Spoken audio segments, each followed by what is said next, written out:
Thank you, Brandon. Cool. All right. And so then to notify everybody that's in this education for today, that this recording is being recorded. And so for quality assurance, no. But for any questions of any kind, no big or too small, no dumb questions whatsoever. I honestly will probably have a couple of questions myself when I throw them out there, because of the way I think. I look at some things and I see the material, because I wasn't the one that initially created this. I would look at it and I would wonder why. And so feel free and ask any questions that you have throughout this program.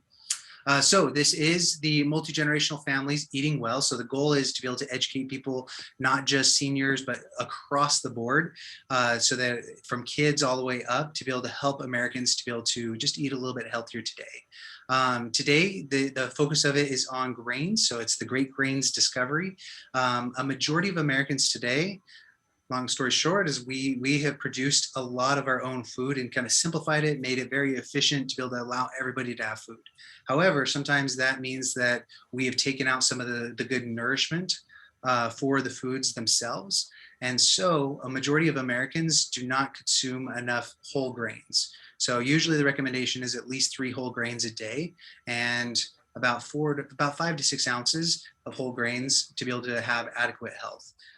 Majority of Americans are not quite there. Sometimes we'll be eating a little more fast food, and it might have more white grain as well. So this education will be able to help with that a little bit more, and to be able to go through what are the dietary guidelines for America today, and hopefully we can improve our quality of health.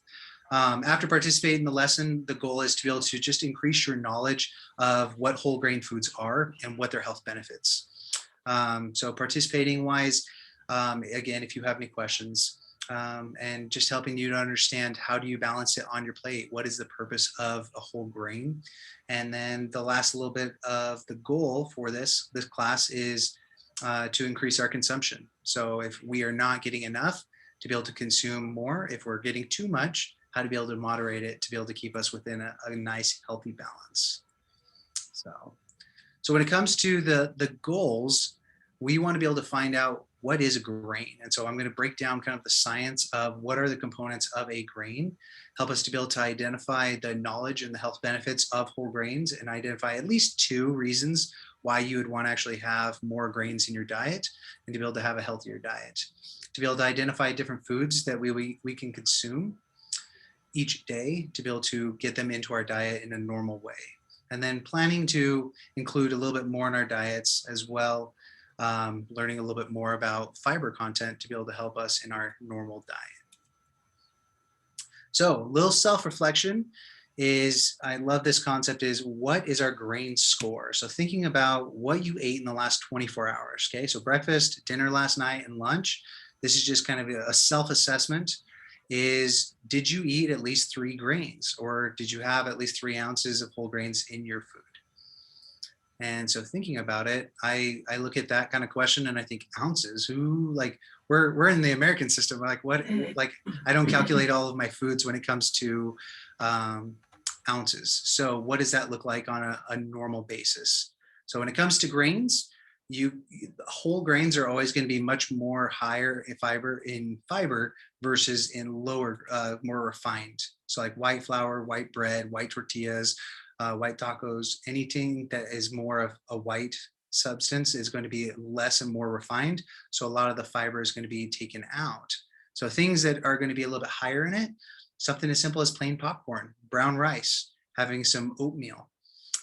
Things that you can make oatmeal cookies or bran muffins are great resources, as well as like whole wheat pasta and barley. I'm not sure very many people eat barley today, sometimes in hot cereals, but definitely a great source of fiber. Some things that are a little bit more common in America that we maybe are eating more of that maybe don't have as much of the good whole grains, things like pretzels or white rice, having things that are going to be in our processed cereals or even baked goods, maybe the Italian pastas, or even just some of our sweets that we really tend to enjoy sometimes.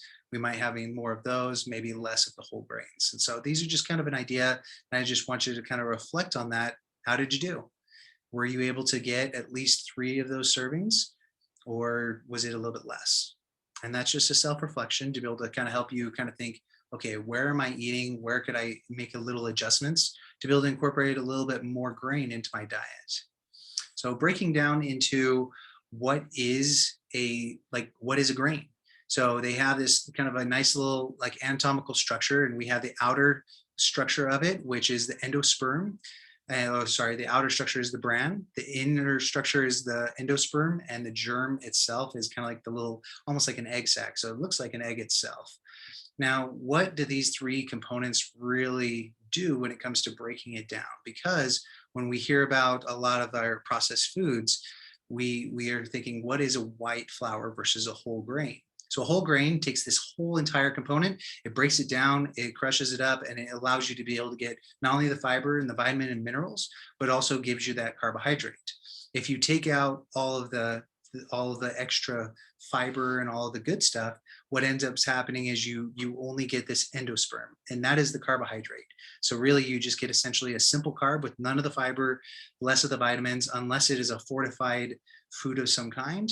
Generally you will only be getting the endosperm from more processed flours.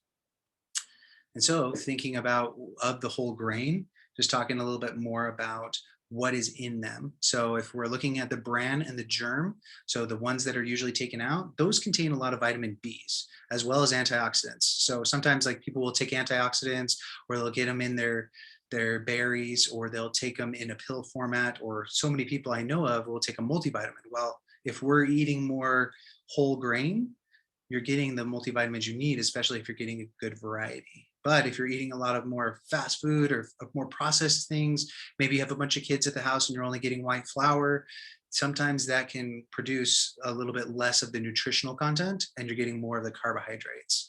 But the grains themselves, so the outer layer of it, so just like an apple, it is going to be that hard insoluble fiber, and that is going to be able to give you just that insoluble fiber that helps you to be able to have regular bowel movements. The endosperm itself is great because it contains not only the carbohydrates, but it contains the protein.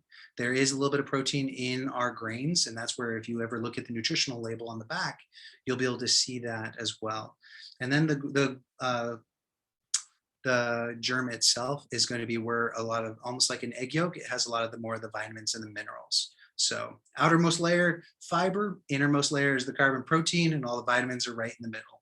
So just to be able to help us understand when it comes to a grain, what we're looking at. And so moving on, just to be able to help us kind of figure out where the balance is. And I'm sure some of us that have been in this program remember the food pyramid, and clearly that did not help Americans, or at least we did not quite figure out how the best way to be able to help people. And so they figured out, instead of trying to figure it out on a triangle method, a plate method was a little bit easier to be able to understand of where are we at. And so right here in the top right corner of our plate, we're going to be trying to go. Yep. We need to get Augustine the pretest. Is there the link that I could send him, or? Yes, I sent it to you in an email. Oh, in an email. Oh, I have to get to my email. Okay. Okay. All right. Exit full screen. Okay, I'll send it to him. Okay, thanks. No problem. Can you send that to everybody just in case they didn't get the first one? Yeah, I didn't get one. Perfect. Yeah, so just send that link just as a mass to everyone so that everybody has access to that. And Brandon, we do have a question in the Yes. chat. So when I grind my wheat, is it better to Mhm. do the little sprout and dry it, then grind it, and therefore getting the hairs? Question. So the hairs themselves don't have as much of the nutritional content. So really, if you were getting rid of the hairs on the little top, they are just going to be like little amounts of it. It's almost like saying if you're going to be eating the concept of like eating a piece of meat versus eating like the hair on top of them, like you could probably eat somebody's hair and you could probably break it down a little bit, but really the content of it, the primary amount of fuel for it is going to be coming from the grain itself, as well as the inside of it and that small little egg sac. So, but yeah, the little hairs on top, if you wanted to get those off, I don't think that they'll hurt you. I think it'll just be a little extra fiber, but it won't be as much of the carbohydrate. So it might affect your food a little bit. But My recommendation when it comes to making your breads, don't just use 100% whole wheat, because sometimes that can affect your baked goods. So the recommendation is always like at least half of your grains throughout the day if they're whole grains. So I would use a little bit of white flour with it. And I've made my own homemade pizzas and my own tostadas, like so many different foods that I've created. If I only use the wheat, it becomes dry. It doesn't, like, even if I adjust the oils and the water, it just doesn't quite turn out as well. But if you're able to add it with a little bit of white flour, it just has a better texture, and you're getting the benefits as well with the vitamins and minerals. Okay, So, great question. And another question, if I buy bread at the store, what kind should I buy? Excellent question. So I will have that near the end, and it'll be Okay. like kind of 3 things to be able to look out for, because sometimes they'll have it as like, you'll see it as brown bread, but the big things that you want to be able to look for is you will want to look at what is the first ingredient.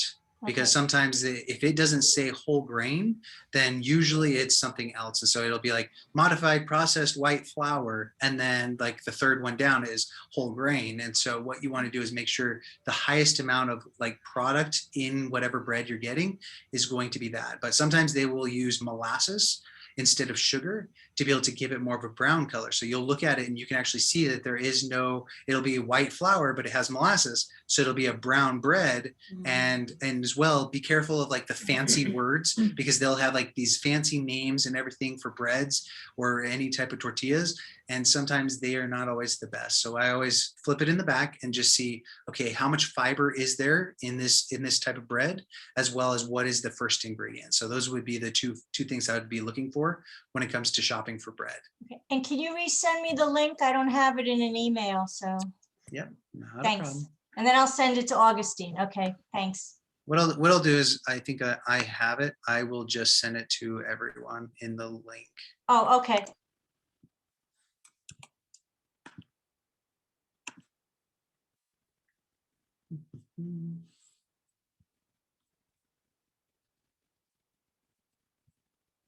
Where's my PowerPoint?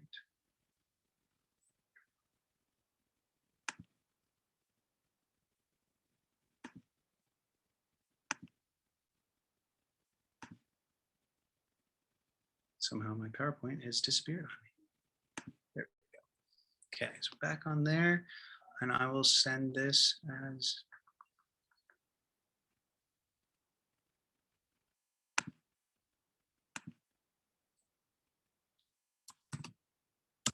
Okay, so for everybody that's there, if the QR code didn't quite work, here's the link that I sent to everybody so that they can have that access. Okay, awesome. Well, great questions, guys. So we'll move on. I think we already talked a little bit about the plate method. So going in again, yeah, you're looking at the nutrition label. The thing that you want to be able to look for is that dietary fiber, because if they start to strip all of the outer layer as well as the innermost layer, then a lot of that fiber, all of that benefit to having the balance. So if somebody is struggling with things like diabetes, if you are only eating simple sugars, that can affect you differently than if you are having it with simple sugars with fiber and protein. So if they're just stripping out all the protein and all the fiber, you're just getting a simple carb. It's almost like eating a candy bar, and that can spike your blood sugars and kind of give you a little bit more of a challenge. So we would definitely want to be able to get you a little bit more stability when it comes to foods. And so looking at the fiber content will definitely be a benefit to having good grains. And when it comes to the amount per day, what we want to shoot for is between 20 to 30 grams. You can have too much fiber, and that can affect you, because what it is there's a balance. And I believe in the next page is, I love this because it's a bowl of cereal with like whole grain cereal, is the important part of fiber is making sure to drink enough hydration. So like with the cereal, you're getting a glass of milk. So for every gram, you're wanting to be able to have 6 to 8 ounces. Well, not every gram, but every serving of fiber you're having, just to make sure to get that fluid, whether it's going to be water or milk or whatever hydrating fluid that you enjoy the most, making sure to get this, because it can help you stabilize and keep you balanced and regular. Sometimes we start to get a little bit more constipated.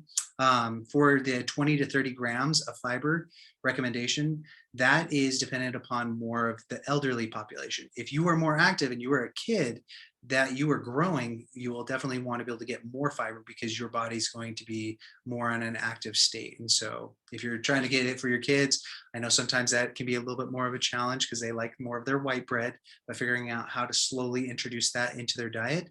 Similar to every organic being, if we do a sudden shift in their diet, it can give a little bit of a digestive discomfort. So it is always good to be able to start slow. So if you're used to always having white flour, white bread, white everything, and you're not really having any whole grains, start slow and just say like, okay, I'm going to put a quarter whole wheat into my bread. Or when I'm having cereal, I'm going to add a little bit of whole grain cereal with my regular cereal, and slowly work your way where you're a little bit more comfortable enjoying the whole grains themselves. But making sure to stay hydrated is very, very important. So to talk a little bit more about the types of fibers, there are two different types of fibers. There are the soluble and the insoluble.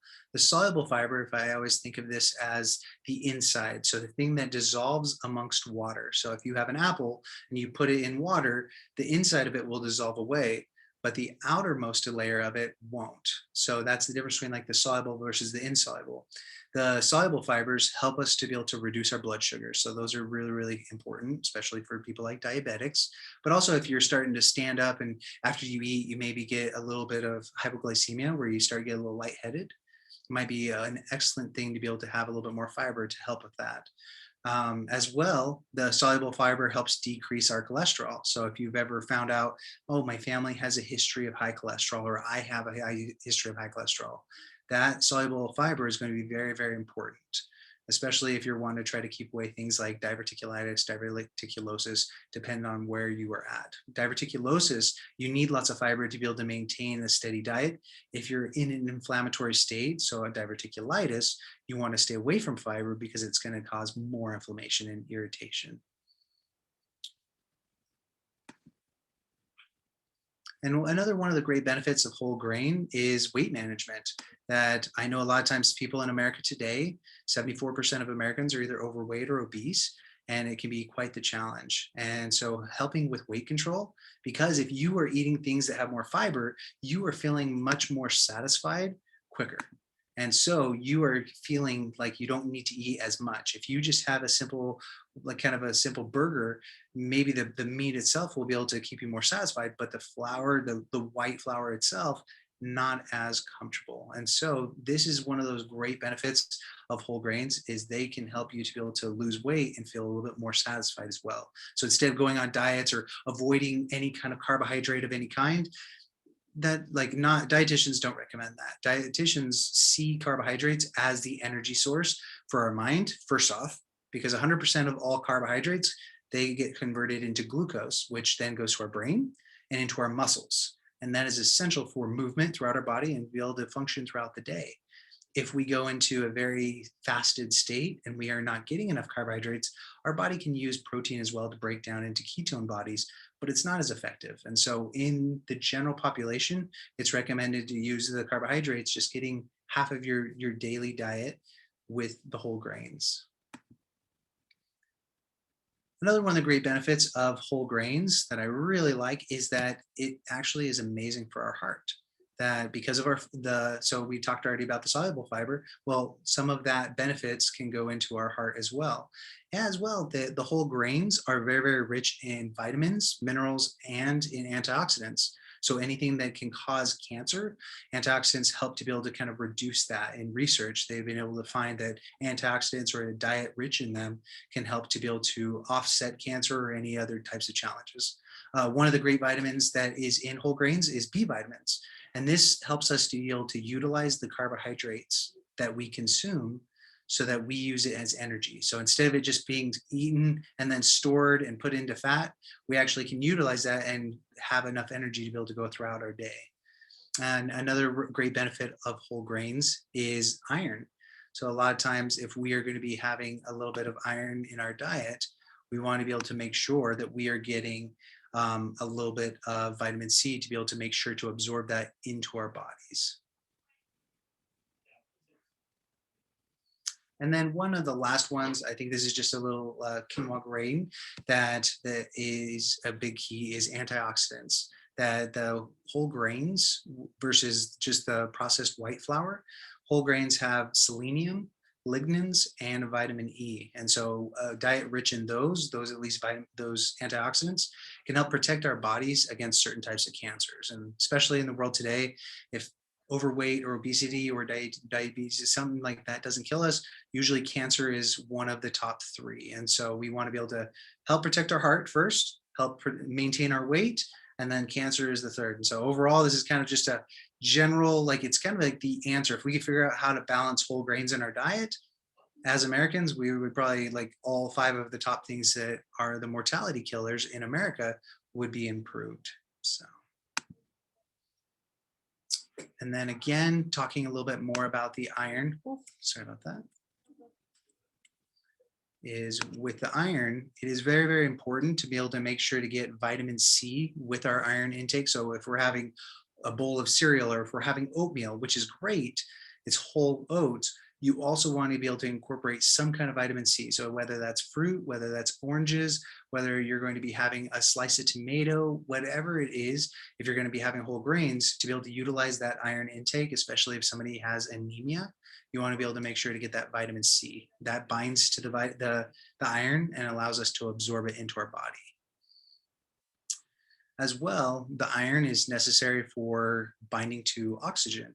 And we need oxygen throughout every part of our body. If we get into a hypoxic state or when we don't get enough oxygen in our body then can start to build lactic acid and start to be really uncomfortable. And so we do have points of time if we're starting to be in a high anaerobic state where we're exercising a lot, there are benefits to it, but overall on a general health wise, making sure to be able to get a good variety of that iron so that we get the oxygen to our body, absolutely essential. So just a simple way, even if you're getting your kids with a little bit of that good cereal, throw in a little bit of orange juice or have some fruit with it, some oranges, always a great choice to be able to help kind of utilize the most of the whole grains.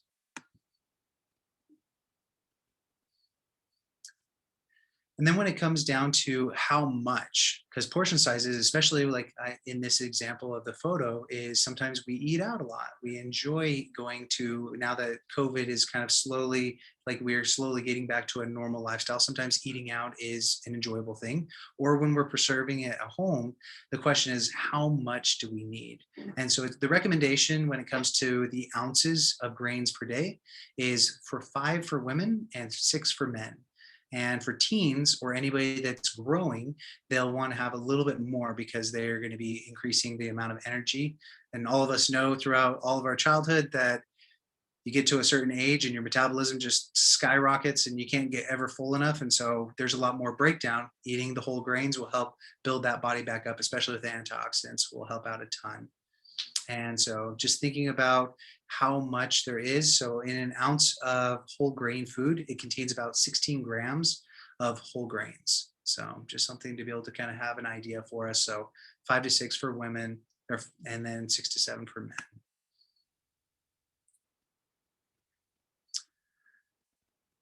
The next one for recommendations that is great is everyone is now recommended to be able to have 3 ounces of whole grains per day. So that recommendation usually is, the easiest way to just break it down is when you're having grains, try to eat half of it whole. The other half is going to be not. Most adults, however, are only eating usually about 1 ounce of whole grain per day. And that's just, we're usually eating grains. It's just more in more of a processed format.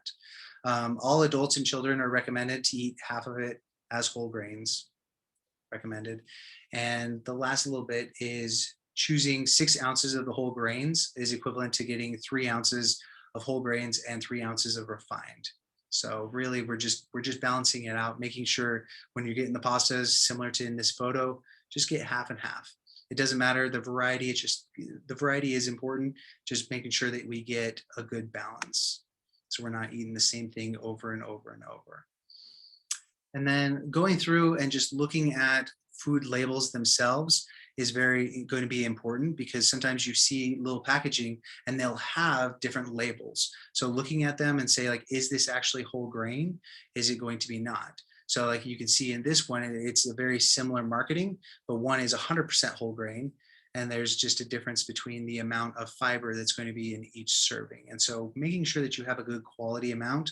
And I think there was a question earlier about how do we determine when we go shopping. And so these are 3 little tricks. Again, be careful of the brown bread. Sometimes that can have molasses as added ingredients to be able to make it seem like it's darker. As well, the fancy names. So if they have like multi-grain, multi this, stone ground, multi whatever, like there's a lot of different names that they put out there. And even if they put like little seeds on the top, it may be good, it may not. So make sure to always read those lists, because you don't know what it is until you actually look at the ingredients and be able to see, is it actually saying that it's a whole grain within the first 1 or 2 of the ingredients list. Because when they create ingredients lists, the highest amount of volume weight is the first thing that's in the ingredient. So the primary thing that is made up of whatever object is in a recipe is the first thing on there. So usually that's why they say, like, they have all the different recipes and they have all the different foods that are in there. And at the very end, they usually have, and less than 5% of this is the rest of it. And it's usually just like the seasonings, the spices, the herbs, and stuff like that. But if you see things that are like sugar or white flour or any kind of other substances that are not like they're within the first or second one, just be careful when it comes to breads or whole grains in general. And then the last one is just making sure you know what the first ingredient is. Sometimes they'll just have like whole flour, and it's like, well, what does whole flour mean? So make sure that it says whole grain of some kind. And that will help you to be able to kind of have an idea of what to look for when it comes to watching out for. So in conclusion, again, the goal is to be eating 3 ounces of whole grains every single day to be able to help meet our nutritional recommendations when it comes to our bodies, and making sure to check that content of the food labels. We want about 5 to 10% of our daily value to be from that ounces of grain. So we want to be able to make sure that we are getting what we need from that whole grain fiber, because it just has so many more of the vitamins and minerals. We can get the ones that have fortification, but getting it from the natural source, it's like the difference between eating your foods versus having a supplement. Sometimes we need supplements if we've had surgeries like gastric bypass surgeries or any kind of intestinal injuries or anything like that. We want to be able to get food is usually going to be the best medicine for us, just getting a variety of it and getting the best sources for it. And overall, this will help us with things like our heart health, our digestive health, help us to be able to continue to be nice and healthy, nice and regular, as well as helping maintain our weight. And overall, like those are the 5 major things that are causing Americans to die in America today. 2 of those are heart condition, cancer, obesity, diabetes. All of those can be managed if we figure out how to be able to work a little bit better with grains. So, and I think that's going to be it. And I just want to kind of open the floor. Is there any questions that anybody has from this? I know this is just kind of a very intro, very basics class. I just want to make sure that we all get the kind of the initial assessment, because that is so critical for our grant and our funding, so that we can not just do it for the first 6 weeks, but hopefully this can be a series that we can provide and help for years to come. So, but yeah. So I love to eat oatmeal, but is steel oatmeal, I mean, if I'm eating regular, like, Quaker Oats oatmeal, is it better to eat the steel oatmeal, or am I still okay to eat, regular oatmeal? So oatmeal is great because oatmeal is already there. So some of the other ones that are going to be more processed. So just look at what the content is. If you are looking at your diet and you already have whole grains, you're eating half of it, your daily allowance of carbs in whole grains, and you're getting 20 to 30 grams of fiber in a day, you're probably just fine. It's more of like if you were eating a whole bunch of like processed kicks or treats that are cereals, and like it's more of that processed stuff, I would probably say that switch from going from like whole oatmeal or maybe like the processed one to steel cut. I think you're almost playing with like, do you want Granny Smith apple versus a red apple? It just depends on your own personal preference and what you enjoy. So sometimes if you're wanting more of a hearty, the steel oats are fantastic.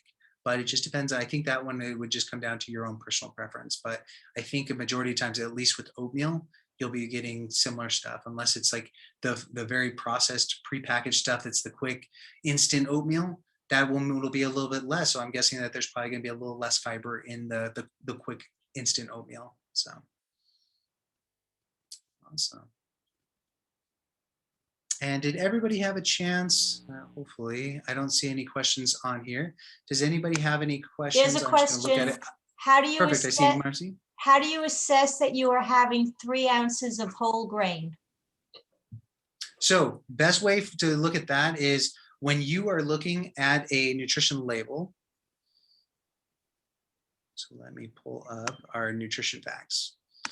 So when you come to here, you want to be able to look at, first off, what is the portion size? Because they will be able to give you an idea of like that amount. As well, look at the serving size that you're eating. Because sometimes what our serving size is does not match what our portion size is. We may be eating half the portion size. We may be eating 4 times the portion size. So if you have an entire plate of pasta, I don't care if it's whole grain or not. If you have a whole plate of pasta that's whole grain, you're probably eating way too much whole grain. But even if it's a good thing, like too much of a good thing is still not a good thing. What we want to do is figure out what is the portion size, what is the serving size, and line those up. And from there, you'll be able to see. And usually the easiest way to calculate it, instead of doing like how many ounces, I always say, look at the fiber content. Try to go for that 20 to 30 grams of fiber a day and stay well hydrated. And that'll be the easiest way to be able to calculate that. I don't want you to have to go out and buy scales and weigh how much wheat you're doing. Sometimes each of those are going to be a little different. And so each of the amount of grain that's in them is hard to tell. And so the amount of fiber is usually the easiest way to calculate that. And you can just see that on the back of the label. Okay. Augustine, any questions for me? Yeah, I did have a question in the way of the serving sizes. Is that for the eating the plate? Like, is that the 3 meals per day, or is that for the whole day? So are you referring to the plate method? Correct. Okay. So for the plate method itself, when you're thinking about your day throughout a normal day, if we are having like 3 to 4 meals or 2 to 3 meals a day, when you're looking at it and you're only going to be having just those, you want to be able to try to make your plate as balanced as possible. If you have half of your plate is grains, the other half is meat, there's just a little bit of an imbalance, and it's probably not quite the most beneficial for your body. So if we are able to have a variety of it, but getting that whole grain as a quarter of it. So you think of like you're throughout the whole day, if you have a quarter of what you're eating is whole grains, then that's usually what you're trying to shoot for. So sometimes you might have a day where like you might have a breakfast that's a little bit more carb heavy, and you're having waffles, or you're having toast like French toast or some kind of burrito. And then later on in the day, it's like, okay, well, should I have a big burger where I'm having a big bun again? Or should I switch over and maybe have a salad, or switch up and having more like a stir fry and vegetables where I'm having whatever I'm eating throughout the day? I want to be able to have that amount. Sometimes that's just not practical with every single thing. But I usually recommend shooting for the fruits and veggies first whenever you go to a restaurant, if you're going to eat out, because those are always the hardest to find. Proteins and carbs, everything in America, they tend to try to throw those at you like it's going out of style. So once you get the fruits and veggies, usually everything else, like they give you way too much carbs, you just take half of it home and enjoy it for another meal. So yeah, I try whenever I educate with nutrition, I try to break down like not to make food scary, because so many times when we look at things, you hear that fruits and vegetables don't have enough vitamins, so you have to take supplements. Grains are bad and carbs are bad, and so we have to just stay away from them because they'll make you gain weight. Dairy, I have an intolerance, so I can't eat it. Proteins, we should go on a vegetarian diet. Like, there is demonizing of every type of food group in our world today. And as a dietitian, like, my goal is to help you to be able to free up what you can eat. But if you're allergic to something, we want to be able to determine what that might be so that you're not getting sick from it. And so overall, the plate method is great, but it's a guideline. You have to tailor, you have to have your own individual word wisdom to be able to know what is good, what is not so good for my body individually. So And then if you have any other questions further on, as a dietitian, I do outpatient therapy. And so I am happy to be able to answer an individualized custom therapy for anybody here. That is something that I am passionate about, to be able to help you know and just take the guesswork out of your condition. Because I've had even a lady last night came in and she just had so many conditions. It seemed like the doctor started piling it on her. She had hyperthyroidism and she was having Hashimoto's. She has PCOS. On top of it, she also has celiac disease, and she's having a little bit of edema with her leg. And she's like, I don't even know what I can eat anymore, because I know that I'm not supposed to eat this and this and this. And it's just, that becomes a very scary thing. If food becomes the enemy, that is a very hard situation to be in. And so I love, as a dietitian, to help people not be afraid of food, but use it as the tool and the medicine to be able to help them. And at least with grains, for at least today's lesson, is going to be, it's going to be great to be able to help out when it comes to a lot of the major challenges in the world today. And then later on throughout the rest of this program, or at least the rest of this 6-week series, we have a couple of other ones that are great. I think so many people have asked me, even this first one is, how do I get healthy snacks? Well, let's tease it and let's work with each other and figure out where is the best snack. What is, again, what are things that you enjoy?